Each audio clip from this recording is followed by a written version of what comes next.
Oi, pessoal! E aí, tudo bem? Vamos finalizar hoje o nosso conteúdo programático preparado para vocês, o nosso Direito do Trabalho 1, finalizando aí com o nosso grande intervalo chamado férias. Primeiro, eu gostaria de pedir desculpas a vocês que a minha última aula eu tenho que me justificar, porque de fato eu gravei aquela aula, eu estava passando um pouco de mal, estava com minhas questões de labirintite, mas agora eu estou ótima, tá? Graças a Deus. Mas me perdoa pelo último vídeo, que eu achei que eu fiquei muito calminha, pouco agitada, mas voltei ao normal, tá? Pessoal, férias é aquele descanso alongado que nós temos, que é o maior intervalo de descanso que o trabalhador pode ter. Só trazendo um pouquinho para a história aqui, que eu não sei se eu falei na última aula, mas o Brasil foi o terceiro país do mundo a conceder férias. Lá em 1889, o Brasil traz essa possibilidade de férias apenas para o setor da agricultura. Ele trazia, então, lá em 1889, 15 dias corridos para os seus agricultores. Em 1890, estes mesmos 15 dias foram estendidos aos operários e ferroviários. E somente em 1925, olha quantos anos depois, esse direito às férias, esse direito ao descanso foi extensivo aos comerciários, industriais e bancários. Com o passar dos anos, a verdade é que, com o passar dos anos mesmo, que foi somente em 1933, que com força de um decreto que se tornou uma obrigação para quase todos os trabalhadores. E somente lá em 1943, quando a gente fala da CLT, é que trouxe no seu bojo a obrigação de dar férias aos trabalhadores. A convenção da OIT 132 também teve muita responsabilidade em cima das férias e ela trouxe um direito para o trabalhador, o direito de descansar. Hoje, a aplicação de férias ela é para todos os trabalhadores, não só os seletistas, porque como nós já estudamos, o trabalhador rural tem a sua própria lei, o trabalhador doméstico tem a sua própria lei, as convenções coletivas que também, por exemplo, no caso de professor, ela tem uma diferenciação em relação às férias, então a convenção coletiva traz o esqueleto das férias do professor, os trabalhadores da funcionário público, os militares, todos têm direito às férias. Então, as férias, ela não é uma característica somente dos trabalhadores seletistas, é também dos outros trabalhadores que têm um vínculo e têm um tomador de serviço. Obviamente, quando a gente fala do autônomo, esse sim, quando tem que tirar uns dias de descanso, ele mesmo que vai arcar com a sua própria despesa, com a sua própria remuneração. Porque as férias concedidas pelo empregador, sendo ele o Estado, o município, ele é pago por este ente, ou a empresa, e o autônomo não, né, gente? O autônomo ele já fica num cenário diferente, aonde ele é o dono de si. Então, ele que resolve quando para, quando não para. Quando a gente fala, então, de conceito de férias, a gente pode falar que corresponde ao descanso anual remunerado que o trabalhador tem direito de usufruir desde que tenha adquirido esse direito. E nós falamos na última aula o que é o direito, como que o trabalhador adquire esse direito. Trabalhando durante 12 meses seguidos e não tendo mais do que 5 faltas. Essa é uma característica apropriada para se dizer que aquele trabalhador terá o direito às suas férias integrais de, no máximo, como regra geral, 30 dias. Pessoal, só lembrando uma questão para vocês, as férias, contadas, esses 12 meses, eles não são contados de janeiro a dezembro, não é um ano civil, não. Os 12 meses são contados da data da admissão, que é a data mais importante que nós temos para o trabalhador, porque é ali que a gente determina quanto que vai pagar de férias se ele tiver que pedir demissão ou ser demitido, quantos avos de 13º salário ele vai receber, ou ele vai receber os 12 meses de 13º salário. Então a admissão do trabalhador ela é muito importante, a data da admissão é muito importante. Então vamos lá, falei com vocês de várias finalidades, né? A necessidade de férias. Ela, claro que ela vai passar sempre pelo lado fisiológico do corpo. Nós precisamos de momentos para desconectar dessa loucura que se chama trabalho, que é essencial para a vida de muitos em função da sua vida financeira, em função até mesmo do seu intelecto, né, de mantê-lo trabalhando. Mas a gente também merece, o corpo humano merece um descanso. Para quê?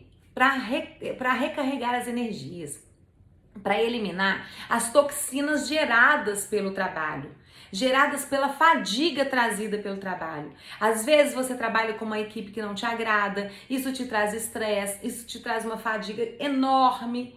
E com esses intervalos, chamados intervalos para descanso, e aí a gente fala o intra-jornada, o interjornada, o repouso semanal remunerado e as férias, eles melhoram a reposição de sua energia. Eles servem justamente para isso. Então ele restaura o equilíbrio orgânico, trazendo uma maior leveza para o trabalhador quando ele retoma as suas atividades. Dizem vocês também na outra aula que a natureza jurídica das férias ela é de direito público, ou seja, empregado, você não pode renunciar suas férias. É um direito de segurança e medicina do trabalho. Você vai fazer com que as toxinas daquela fadiga sejam retiradas. E você tem o direito de desconectar daquela empresa. Poder viver dias sem pensar, eu tenho que acordar às 7 horas da manhã, eu tenho que chegar à empresa às 7h40, eu tenho que bater o ponto, eu tenho que fazer isso, eu tenho que almoçar, eu tenho que voltar. E quando eu voltar eu vou fazer isso. Não. Então as férias justamente é para isso. Quando a gente fala então de período de férias e descanso, né, a duração das férias, regra geral 30 dias, nós já vimos lá no artigo 130.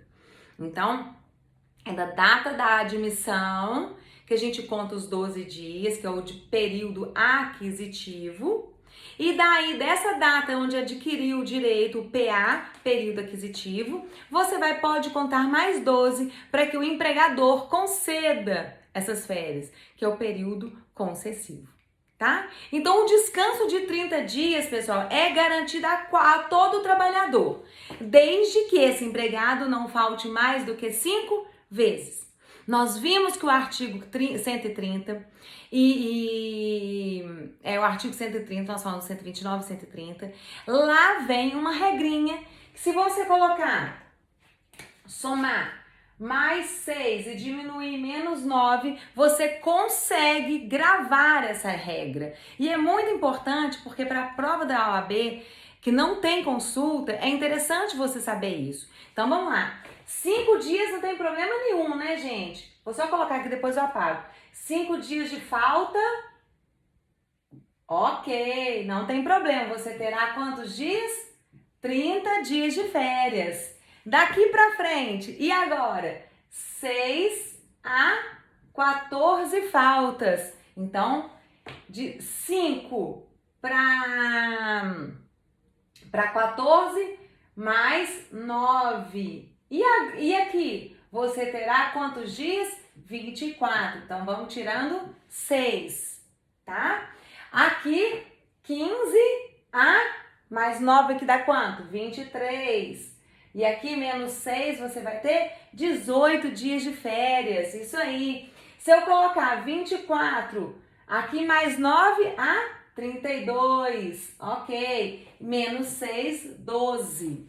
Mais do que 32, você não terá direito às férias. Então, essa escala aqui de diminuindo 6 e aqui aumentando 9, ela é muito propícia para você entender uma regrinha, né? Para você lembrar de como é feito os cálculos, ó, a blusa toda cheia de rasgo. Para você lembrar essa regra de como a gente fala a respeito do direito dos 30 dias completos de férias, ok? Então, Então tá. Pessoal, eu vou apagar isso daqui, porque agora nós vamos começar a falar de um outro caso, também relacionado às férias. Qual que é? Quando nós falamos de direito adquirido, que é lá no artigo 130, nós vamos falar da aquisição de ter o direito de gozar as suas férias, ou se você for demitido, de recebê-las. E agora eu deixo claro para vocês que desde que você ou seu cliente não tenha sido demitido por justa causa, você vai receber férias chamadas proporcionais. Porque as férias proporcionais, elas só não serão pagas para aquela pessoa que foi demitido por justa causa.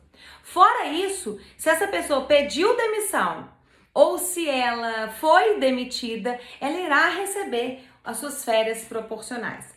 Quando a gente fala de férias integrais, ou seja, eu trabalhei, vamos imaginar, tá? Eu entrei numa empresa em março de 2019.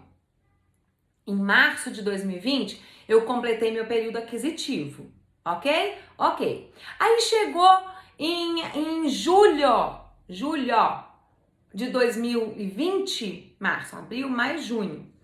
Eu já tinha um ano de casa, ou seja, eu adquiri meu direito de férias, mais 3 meses, fazendo um cômputo muito básico, tá? Fui demitida. O que vai acontecer? Vou receber férias integrais, porque eu tenho direito de 12 meses, mais 3 dozeavos, porque eu trabalhei 3 meses no meu período aquisitivo do próximo concessivo. Então, isso me dá direito a receber tanto as férias integrais quanto as férias proporcionais. Eu vou mostrar para vocês agora como que a gente faz o cálculo de férias proporcionais. Agora, vamos imaginar que eu tenha sido demitida por justa causa, tá? Improbidade. Nós vamos estudar isso tudo ano que vem. E aí, como é que fica? Eu vou receber minhas férias integrais. Isso é meu. Aquisitivo. Eu adquiri o direito. Isso é um direito adquirido. Ninguém pode me tirar. Nem mesmo eu que tenha feito o que eu fiz aí para ser demitido por justa causa. Então, na hora do acerto rescisório, eu vou receber minhas férias integrais daquele período que eu completei.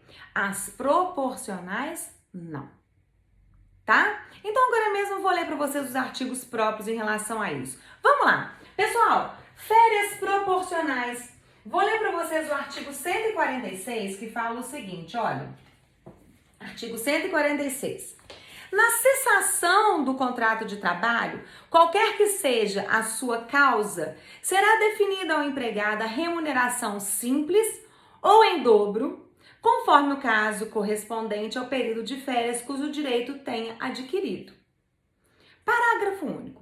Na cessação do contrato de trabalho, após 12 meses de serviço, o empregado, desde que não haja sido demitido por justa causa, terá direito à remuneração relativa ao período incompleto de férias. É o proporcional. De acordo com o artigo 130, é a questão das faltas. Na proporção de 1/12 por mês de serviço ou fração superior a 14 dias. Pessoal, presta atenção.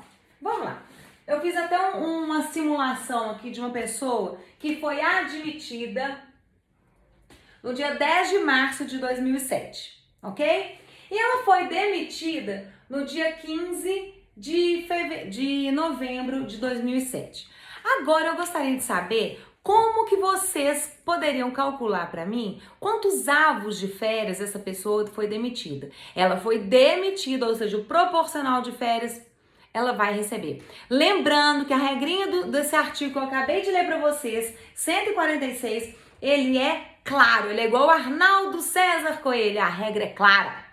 A regra é muito clara, sabe por quê? Porque se você trabalhou mais de 14 dias, você terá direito a 1/12 de férias. Se você trabalhou menos de 14 dias, esses dias não serão computados a fins de férias. Essa regrinha serve também para o 13º salário. Tá bom? Então eu vou fazer esse cálculo com vocês, vocês vão entender o que significa esses 14 dias trabalhados no mês. Olha aqui, gente, vem comigo que vocês não vão se arrepender. Então vamos lá, o João foi admitido no dia 10 de março de 2007 e foi demitido no dia 15/11 de 2007. Então vamos lá. 10/3. Vocês concordam que em 10/4 ele fez um mês? Concordam? Eu tô vendo a carinha de vocês concordando, gente? Então tá, ó. 1/12. Então tá, a conta vai ser grande, hein? Então vamos lá. Do 10/4 a 10/5 mais 1/12. E aqui vai. 10/5 a 10/6 vão ser 3/12. 10/6 a 10/7 serão 4/12. 10/7 a 10/8 serão 5/12. Ele só foi demitido em novembro. Vamos lá. A minha voz tá chata, né? 10/8 a 10/9, 6/12. Vou passar pra cá porque não tá cabendo.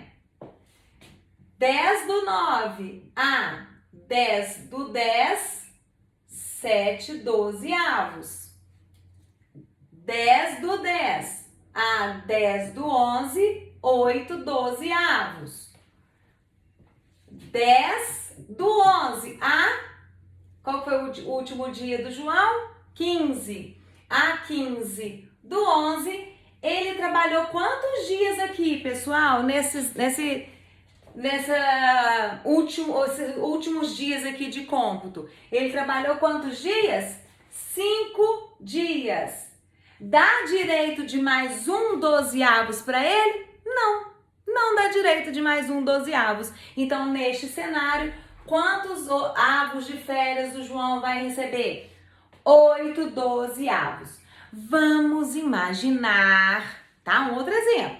Vamos imaginar que ele tenha trabalhado até o dia 27/11. Quantos dias ele teria trabalhado aqui? 17. Então, ele teria recebido 9/12. Vocês conseguiram entender isso aqui? Não é difícil, viu, gente? Não é nem um pouco difícil. Mas eu vou voltar aqui para o cenário do exemplo que eu dei para vocês ali, para vocês não se confundirem. Aqui, o último, eu vou colocar o último dia de trabalho dele. E aí, ele trabalhou 5 dias, que não dá direito a mais um avo, porque o artigo 146, assim, ele nos impõe. Ok? Ok. Pessoal, dito isso, aqui nós estamos falando de avos de férias. Agora, quando a gente fala de terço constitucional, nós já lemos lá no artigo 7º, inciso, peraí, eu não vou falar do terço constitucional agora não, tá? Não vou falar de terço não, porque senão vai confundir toda a cabecinha de vocês. Então, nós estamos lá no fracionamento das férias. Vamos voltar um pouquinho lá no artigo 134 e vamos ler uma questão aqui, ó. Artigo 131. Nós já lemos o 130, nós já lemos o 129, nós já lemos o 130, nós já lemos o 131. Lembra, ó, falamos das faltas que trazem impacto, as que não são justificadas, e falamos das faltas que são justificadas. Inclusive, li com vocês o artigo 473, que ele é muito importante e muito inteligente, tá? O artigo 133, olha que nós também falamos sobre isso. Aquelas pessoas que não terá direito às férias. Artigo 133. Agora, nós vamos falar da época da concessão das férias.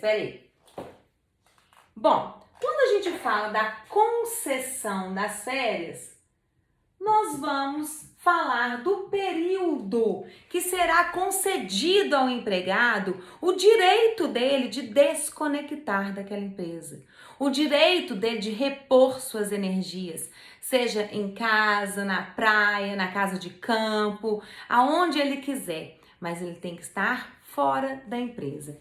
O artigo 134, pessoal, ele fala o seguinte, olha, as férias serão concedidas por ato do empregador. Quem define período de férias? Empregador. em um só período, nos 12 meses subsequentes à data em que o empregado tiver adquirido direito.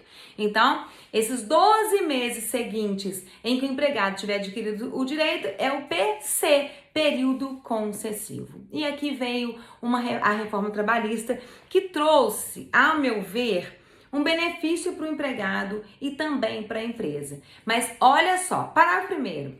Desde que haja concordância do empregado, tem que ter concordância do empregado. As férias poderão ser usufruídas em 3 períodos, sendo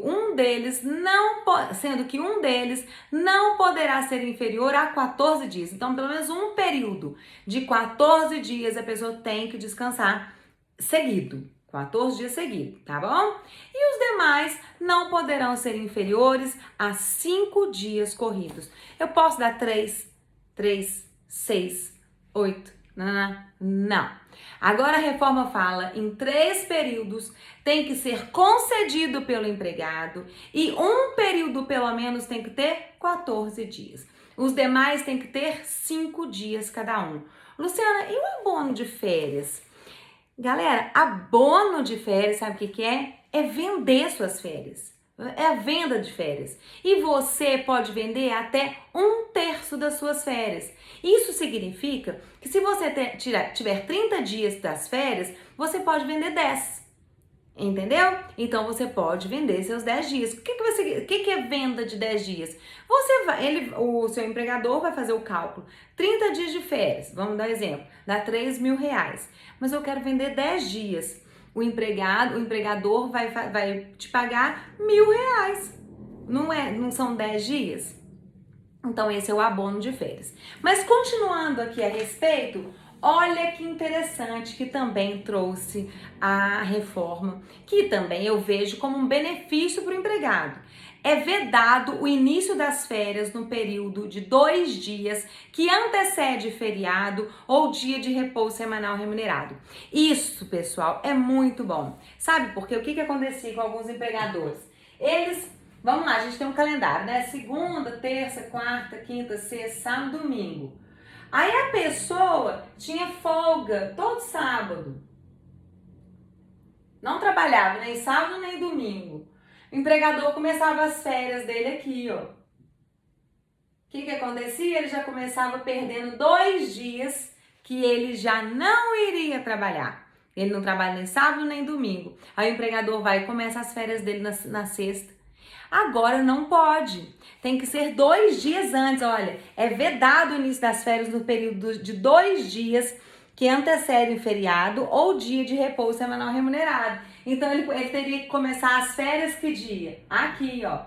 1, 2. Porque aqui, aqui não é feriado não. Ele teria que começar as férias aqui no máximo. Porque aqui, ó, 2 dias, quinta e sexta. Porque sábado e domingo já não poderia contar. Entenderam essa razão aí? Ok. Então vamos lá. A concessão das férias, 135, eu vou ter que dar um pause aqui.